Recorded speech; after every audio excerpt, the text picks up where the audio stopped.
मेरा नाम डॉक्टर शारिक है। मैं पल्मोनोलॉजिस्ट हूँ ग्लेनफील्ड मल्ला-रेड्डी हॉस्पिटल में।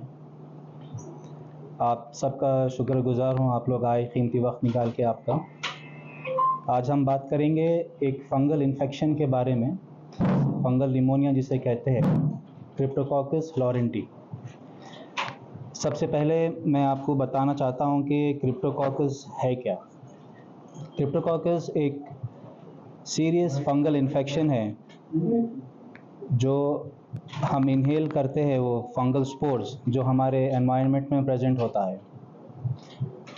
क्रिप्टोकोकस में 70 से ज़्यादा, मोर देन 70 स्पीशीज़ क्रिप्टोकोकस के पाए हैं अभी तक, जिनमें से क्रिप्टोकोकस नियोफॉर्मेंस और क्रिप्टोकोकस गैटी बहुत कॉमन इन्फेक्शन है। ये फंगल इन्फेक्शन अमूमन उन लोग को होता है जिनका इम्यून सिस्टम लो होता है। बॉडी में क्रिप्टोकोकस लंग्स और ब्रेन में इन्फेक्ट होते हैं। सबसे कॉमन एरियाज जो है लंग्स और ब्रेन है। क्रिप्टोकोकस जो है हमको सॉइल में, बर्ड ड्रॉपिंग्स में और थोड़े से जो डीके वुड होते हैं उसमें पाए जाते हैं। अगर हम वो फंगल स्पोर्स इनहेल करते हैं over the period of time तो हमको क्रिप्टोकोकस हो सकता है। उसमें एक ख़ास बात यह है कि ह्यूमन टू ह्यूमन ट्रांसमिशन नहीं होता है, ना कि ह्यूमन टू एनिमल ट्रांसमिशन होता है। जब क्रिप्टोकोकस इन्फेक्शन हमारे बॉडी में जाता है तो वो एक यीस्ट फॉर्म होता है। वो यीस्ट फॉर्म होने के बाद सेल्स उसके अतराफ एक आउटर लेइंग सेल्स पैदा होते हैं, जिससे ये फंगल इन्फेक्शन फैलता है और ये आपके ब्लड स्ट्रीम के थ्रू कोई भी पार्ट ऑफ द बॉडी में, जैसा आपका ब्रेन हो गया, स्किन हो गया या लंग्स हो गया, इसमें जाके इन्फेक्ट कर सकता है। अभी एक बार आपके पास ये इन्फेक्शन ट्रांसमिट हो गया है तो अब इसके सिम्टम्स क्या है। सिम्टम्स अगर लंग्स में है तो निमोनिया जैसे सिम्टम्स होंगे, जैसा कि खांसी बलगम के साथ हो सकती है, आपको बुखार आ सकता है, आपको छाती में दर्द हो सकता है और आपको सांस लेने में तकलीफ होगी। अगर आपको ब्रेन में हुआ है, जिसको हम मेनिंजाइटिस कहते हैं, तो आपको हेडेक्स होगा, फीवर होंगे, नोज़िया वॉमिटिंग होगा, नेक पेन हो सकता है, कन्फ्यूजन और बिहेवियरल चेंजेस भी हो सकते हैं। तो ये ब्रीफ इंट्रोडक्शन था क्रिप्टोकोकस इन्फेक्शन के बारे में। अब जैसे मैंने पहले कहा है कि 70 से ज़्यादा स्पीशीज़ है इसमें। हमारे हॉस्पिटल में जो केस आया है वो क्रिप्टोकोकस फ्लोरेंटी बोल के एक स्पीशीज़ है जो बहुत ही कम तादाद में रिपोर्ट हुआ है वर्ल्ड वाइड। पहले माना जाता था कि क्रिप्टोकोकस फ्लोरेंटी जो है वो इन्फेक्शन नहीं पैदा करता है, नॉन पैथोजेनिक था पहले, लेकिन अब रिसर्च के बाद और रिसेंट डॉक्यूमेंटेशंस के हिसाब से ये जो क्रिप्टोकोकस फ्लोरेंटी स्पीसीज़ है वो इन्फेक्शन पैदा कर रहा है ह्यूमंस में, सबसे ज़्यादा जिनका इम्यून सिस्टम वीक है। अब इम्यून सिस्टम वीक है का मतलब क्या है।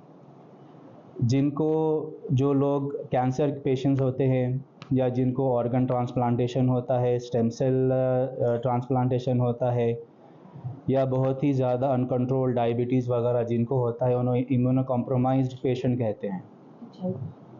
HIV और एड्स वाले जो लोग होते हैं।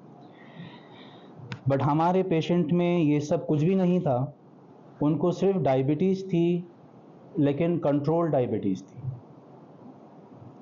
तो ताज्जुब की बात यह है कि ये क्रिप्टोकोकस फ्लोरेंटी एक शख्स में हो सकता है अगर आपका इम्यून सिस्टम भी अच्छा हो। ज़रूरी नहीं है कि इम्यून सिस्टम लो हो तो ही ये इन्फेक्शंस होते हैं, और ऐसे रिपोर्ट्स पहले भी आए हुए हैं, लेकिन बहुत ही कम और बहुत ही सरसरी रिपोर्ट्स है इसके बारे में। हमारे पेशेंट जो थे हॉस्पिटल में तकरीबन 63 इयर्स के थे। वो आए हमारे इमरजेंसी रूम में शिकायत लेके कि उन्हें सांस की तकलीफ़ हो रही है, सांस लेने सही नहीं आ रहा है, बुखार है और खांसी है बलगम के साथ।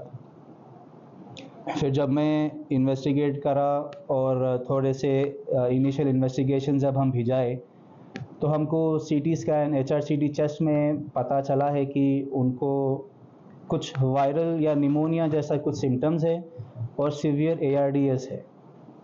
सीवियर ARDS का मतलब ये है कि आपके जो ब्लड में जो ऑक्सीजन होता है वो लो हो जाता है, थोड़े कॉम्प्लिकेशंस की वजह से, या निमोनिया हो या कुछ और इन्फेक्शंस हो, उससे आपको ARDS हो सकता है।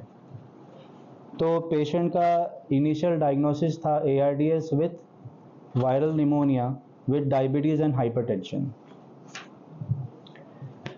फिर जब हमने और इन्वेस्टिगेट किया, आर्टीरियल ब्लड गैस लिया, तो उसमें कंफर्म हो गया था कि PF रेशियो लो है और पेशेंट सीवियर ARDS में है। जब पेशेंट सीवियर ARDS में थी तो उनको हमने ARDS प्रोटोकॉल स्टार्ट किया, उनको नॉन इन्वेसिव वेंटिलेशन मास्क लगाया, उनको प्रोन पोजीशन पे रखा, उनको पेट पे रखा, बेड पे। नहीं, इसमें मोस्ट कॉमनली जो क्रिप्टोकोकस का जो टेक्स्ट और लिटरेचर जो है, ये मैं आपको पहले कहा हूँ कि ये होता है कुछ सॉइल में मिलता है ये, या बर्ड ड्रॉपिंग्स में मिलता है। तो जो लोग रेगुलर आवाम जो है वो बर्ड ड्रॉपिंग्स के साथ बहुत एक्सपोज हो जाती है। अब जैसे मैं आपको बोला AC इवेंट्स में है, हमारे बालकनीज़ में है, हमारे गाड़ी के ऊपर है, तो प्रॉक्सिमिटी बहुत क्लोज है, हम उसको नज़रअंदाज कर देते। 3-4 दिन तक बर्ड ड्रॉपिंग्स गाड़ी के छत के ऊपर रहते, हमको मालूम भी नहीं होता कि वो है भी करके। तो बस उससे ही केयरफुल रहना चाहिए। और जहाँ जहाँ पिजन्स है ये प्रॉब्लम वहाँ वहाँ होगी, कॉमन है ये, बच्चों में हो या बड़ों में हो, इसमें एज डिफरेंस का कुछ नहीं है। जी, अगर आ गया है तो बच्चों में कुछ ज़्यादा सीरियस